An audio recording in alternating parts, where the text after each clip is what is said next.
Hallo julle, wanneer ek so luister na mense rondom my, dan besef ek net, daar is soveel uitdagings wat baie mense elke dag moet trotseer. En sommige gaan gryp sommer nog 'n paar van die toekoms en sleep hulle by vandag in, net om hulle laste nog 'n bietjie swaarder te maak.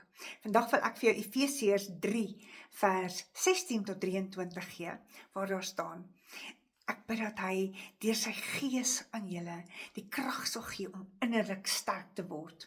Dat julle Christus in julle harte sal neem en deur hom gewortel en gegrondves sal wees in die liefde. Dat julle die breedte, die hoogte, die lengte en die diepte van sy liefde sal ontvang en die volheid van wat God vir elkeen van julle wil gee. Verder weet ons dat meer as wat ons kan bid of droom, dit het hy vir ons in gedagte.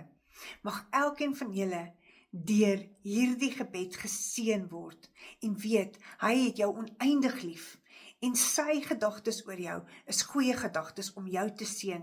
Skep hoop, vat net vandag se uitdaging vir vandag en laat môre sy eie probleme hanteer. Tot volgende keer.